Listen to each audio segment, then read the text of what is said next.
Identification of conjunctions. Conjunctions two types के, coordinate and subordinate, और ये अपनी नेचर में क्लोज एंडेड, मीन्स कि इनके कुछ लिमिटेड वर्ड्स हैं जो हम लिस्ट डाउन करके इनको ईजीली आइडेंटिफाई कर सकते हैं। Coordinate conjunctions commonly fan voice के एक्रोनिम से आप इन्हें याद कर लेते हैं, जो कि इनकी लिस्ट भी हमारे जहन में आ जाती है। For and nor but or yet so, ये सारे के सारे इनके फर्स्ट लेटर्स से हम फैन वॉइस का एक्रोनिम डिराइव कर लेते हैं। But things not are so simple. इसमें आपके पास कुछ वर्ड्स ऐसे हैं जो कि कुछ और पैटर्न्स पे भी यूज होते हैं। फॉर एग्जांपल फॉर है, सो है, ये आपका मतलब इनकी आइडेंटिफिकेशन कुछ और भी है। डिक्शनरी में आपको ये एज ए प्रपोजिशन भी मिलेंगे, ठीक है।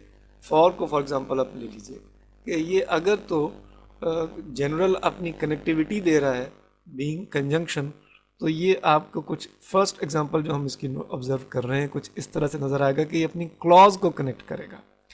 अगर ये कोऑर्डिनेट कंजंक्शन है तो ये क्लॉज को कनेक्ट करेगा before comma. For example like this, he is of comma for he is ill. अब इसमें फॉर जो है वो फॉर श्योर कोऑर्डिनेट कंजंक्शन, हम इसके बारे में, इस प्रपोजिशन के बारे में सोच भी नहीं सकते क्योंकि ये अपने साथ क्लॉज को कनेक्ट कर रहा है, और इससे पहले हमने कॉमा से इसको सेपरेट भी किया जो कि कोऑर्डिनेट कंजंक्शन की प्राइमरी उसकी रिक्वायरमेंट है। बट एज फॉर प्रपोजिशन हम इसको कैसे जज करेंगे कि ये वही जो हमने प्रपोजिशन का पैटर्न फॉलो किया है कि यहाँ ये फॉर आपका एक तो वेटिंग की कनेक्टिविटी दे रहा है कि अगर हम वेटिंग से बात आगे बढ़ाना चाहते हैं कि कहाँ वेट कर रहा है, अगर प्लेस बताना चाहते हैं या किसी बंदे का इंतज़ार कर रहा है, कुछ इस तरह से बता चाहते हैं, तो उसकी रिक्वायरमेंट पे हम वो प्रपोजिशन यूज़ कर लेंगे। यहाँ हम अपना पर्पस डिफाइन करना चाहते हैं, और फॉर जो प्रपोजिशन है ये पर्पस डिफाइन करने के लिए भी यूज़ होती है, इसका मेजर मीनिंग यही है। और he is waiting for his friend, why for his friend, actually for जो है ये यहाँ एज ए प्रपोजिशन यूज हुई। सिमिलरली जो सो का आपका कंजंक्शन है ये एज ए कंजंक्शन तो यूज़ होता है, बट यहाँ ये एडवर्ब के तौर पर भी यूज़ किया जाता है।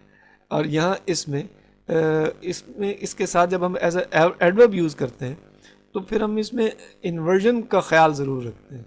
इन्वर्जन क्या होती है कि डिटेल से तो हम अपने एडवर्ब के टॉपिक में देखेंगे ही, बट राइट नाउ इतना याद रख लीजिए कि इसमें आपके सेंटेंस का पैटर्न इंटरोगेटिव के जैसा हो जाता है, जिसमें हेल्पिंग वर्ब आप या मेन वर्ब को आप पहले ले आते हैं। सम केसेस में आप सेंटेंस के मेजर पार्ट प्रेडिकेट को भी पहले ले आते हैं। यहाँ आप ये नोट करते हैं कि जहाँ हमने सो डिड आई यहाँ हमने यूज़ किया, यहाँ ये सो जो है वो एक्चुअली आपका कंजंक्शन नहीं है बल्कि एक इसमें एडवर्ब है। बट यहाँ कॉमा की डेफिनेशन क्या है, कॉमा यहाँ पे क्यों है, ये पंक्चुएशन में हम नोट करते हैं कि अगर स्मॉल क्लॉजेज हैं तो हम उनको कॉमा से सेपरेट कर सकते हैं। एक्चुअली यहाँ जेनेरिकली तो हम पाबंद हैं क्लॉजेज को सेपरेट करने के लिए समय कॉलन से या फुल स्टॉप से, लेकिन ये स्मॉल क्लॉजेज को हम कॉमा से सेपरेट कर रहे हैं। यहाँ ये एज ए कंजंक्शन यूज़ किया गया है, जब भी इसकी साथ इन्वर्जन भी हम होती देख रहे हैं।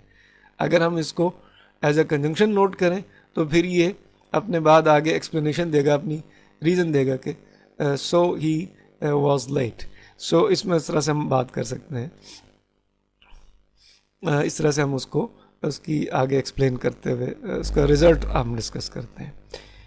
नेक्स्ट सबऑर्डिनेट क्लॉज कंजंक्शंस पे आते हैं। इनमें इसको याद रखने के लिए आप सिंपली PPT 5 C's का एक कॉमन सा पैटर्न आप याद रख सकते हैं कि PPT क्या है। PPT actually 2 P's stand for place, purpose and T stands for time. And what are the 5 C's? Actually cause, consequence, condition, concession and comparison. ये 5 हैं। हम डिटेल से हम अपने इसमें क्लॉजेस के चैप्टर में लेक्चर में हम इनको डिटेल से डिस्कस करेंगे और इनके फंक्शंस को, इनकी प्लेसेस को एग्जैक्टली कि क्या कैसे रोल प्ले करते हैं सेंटेंस में। बट राइट नाउ आप इनकी इन फॉर्म्स को आप नोट कर सकते हैं। इनकी इनमें डिफरेंट कंजंक्शंस आते हैं कॉज में फॉर एग्जांपल कॉज में कॉज को डिस्क्राइब करने के लिए आप बिकॉज, सिंस, एज ये सब यूज़ कर सकते हैं। यहाँ सिंस जो है वो एज अ कंजंक्शन तो यूज होता ही है, ठीक है।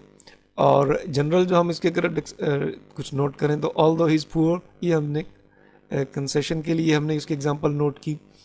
देन ही इज़ ऑनेस्ट, अब यहाँ ये कंजंक्शन के तौर पर यूज़ हो रहा है क्योंकि ये क्लॉज के साथ है। बट अगर हम सिंस को, since he was a boy he was not asked for to join military, अब इसमें यहाँ तो ये सिंस उसकी कॉज को डिस्क्राइब कर रहा है, एक तो कंजंक्शन हो गया। बट सिंस ट्यूसडे ये टाइम फैक्टर को डिस्क्राइब करने के लिए हम प्रपोजिशन के तौर पर भी यूज़ करते हैं, स्टार्टिंग टाइम। सो यहाँ ये इसका यूजेज प्रपोजिशन है। और एज एन एडवर्ब इसमें जो है the building has long since been demolished, जो कि एक्चुअली टाइम को डिस्क्राइब करने के लिए ही हम इसमें डिस्क्राइब करते हैं कि बहुत देर हुई तब से इसको गिरा दिया गया। यहाँ ये एडवर्ब के तौर पर यूज़ होता है और इसके साथ हम डिफरेंट वर्ड भी यूज़ करते हैं लाइक लॉन्ग। इसी तरह से एज भी आपका जो है वो कॉज को डिफाइन करने के लिए आपका कंजंक्शन है।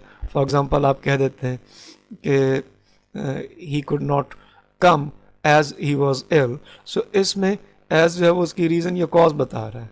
बट एज अ प्रपोजिशन यहाँ इसके एक्सेप्शंस भी हम नोट कर रहे हैं कि एज प्रपोजिशन में अगर हम देखते हैं कि ये उसके स्टेट को बताता है कि वो कोई चीज़ ऐसी बनी हुई थी। All were dressed as clowns, सब के सब क्लाउन्स ये जोकर्स के तौर पर वो बने हुए थे। और यहाँ ये एज उसकी कंडीशन या उसकी स्टेट को डिस्क्राइब करता है। एज एन एडवर्ब हम यहाँ इसको टाइम को डिस्क्राइब करते हुए लेकर चलेंगे जी कि एज ऑलवेज, जैसा कि ऐसा नॉर्मली होता है। ही सेड लिटिल, यहाँ से मतलब हमेशा की तरह, यहाँ उसके वो एक पैटर्न को डिस्क्राइब कर रहा है कि वो कैसे इस काम को करता है। ये एडवर्ब ऑफ फ्रीक्वेंसी के तौर पर यहाँ यूज़ हो रहा है। सो ये इनके यूजेजेस में कुछ एक्सेप्शनल बिहेवियर्स भी हमने डिस्कस कर लिए। मेनली हम इनकी फॉर्म्स की बेसिस पे इन्हें आसानी से आइडेंटिफाई कर सकते हैं। रहा सवाल इनके एक्सेप्शनल बिहेवियर्स का, तो वो हमने यहाँ तक डिस्कस कर लिए। और हमारा जो आइडेंटिफिकेशन का लेक्चर है वो कंजंक्शंस के साथ यहाँ पर वाइंड अप होता है। Stay tuned for our next lecture. Till then, thank you very much. अल्लाह हाफ़िज़।